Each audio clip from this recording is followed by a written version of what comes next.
This is the analytical model that we're working with. We're going to apply it to the present, to the past. So with this analytical model, what we can do is make certain predictions about the future. So we'll look at three phases: the rise, the decline, and the collapse. Okay, so when I mean decline, I don't mean like things are getting worse. I mean things aren't improving, okay? So rise is when things get better, decline is when things are stagnant or getting slightly worse, collapse is when society is about to fall apart. So if you look at these three particular phases of society, there are different characteristics.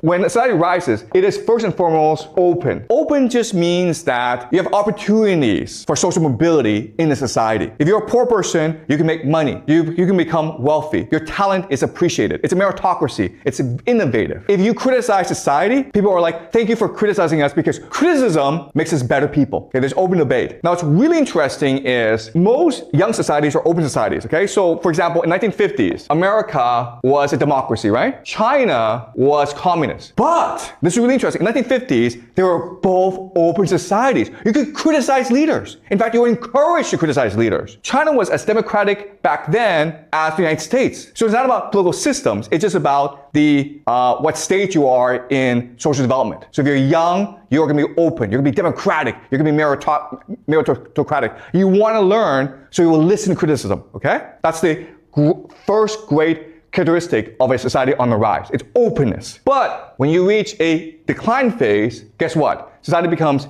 bureaucratic. Why? Because if we go back to this model, as a company loses more and more money, the managerial class is concerned with maintaining their jobs. So they become bureaucrats. Okay? They have to prove their worth. So they create a lot of paperwork. They make everyone follow the rules. Society becomes more and more bureaucratic. Then in the collapse phase, society becomes authoritarian. Before decline, it's about following the rules. Now, it's just ruled by force. But there's another way of saying this. In the rise phase, what matters is the consent. So these three groups, the elite, the middle class, and the people, they're all working together to improve society. There's consent. But when you hit the decline phase, now there's deception. And then when you hit the collapse phase, it's coercion. So let me give you an example. Let's just say we are in the rise phase, right? Well, we want to go to lunch. So we discuss where we go to lunch. I want to go to McDonald's, but you guys want to go to Pizza Hut or KFC. We have debate, and then eventually we vote, and whoever wants to go, like the majority wins, okay?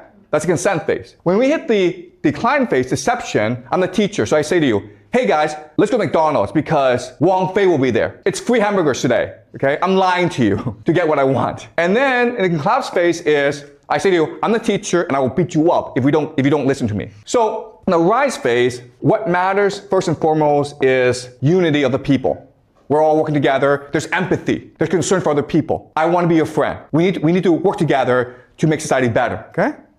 But in the decline phase, it's really about stability. It's about making sure that society maintains the status quo. When we reach the collapse phase, it is survival. Screw you, I want to live, and if I have to kill you, I'll kill you. So this is a map that shows us what happens when society rises, declines, and collapses. Now, what's really interesting about this is the timing. So if you actually look at societies, the timeline, it goes like this, okay? There's a steep rise, the decline is slow, and the collapse is sudden. So people think, oh, decline, things get worse, but we follow this trend, we'll still be here, but actually the collapse happens really fast. Why? The reason why is this system cannot survive external shocks. So external shocks is a perfect storm of crises. So another way of saying this is maybe society prepares for, okay, if there's a plague, we'll do this. If there's a climate crisis, we'll do this. If there's a drought, we'll do this. If there's a war, we'll do this, okay? But what society is not prepared for is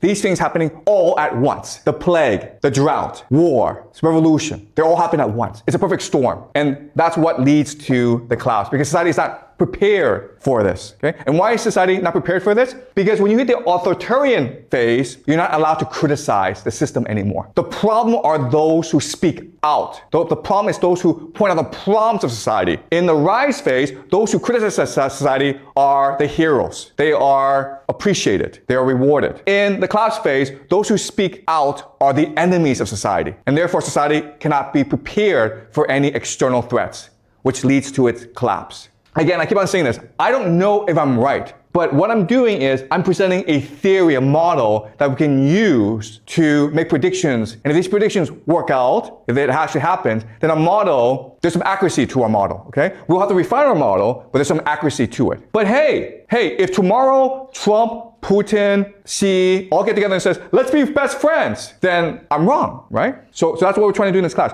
We're not trying to argue what is right, what is wrong, what is just, because quite honestly, it doesn't matter. We're trying to understand how the world works. And if we do that, then maybe we can work together and build a more just world. But first we need to figure out how the world really, really works.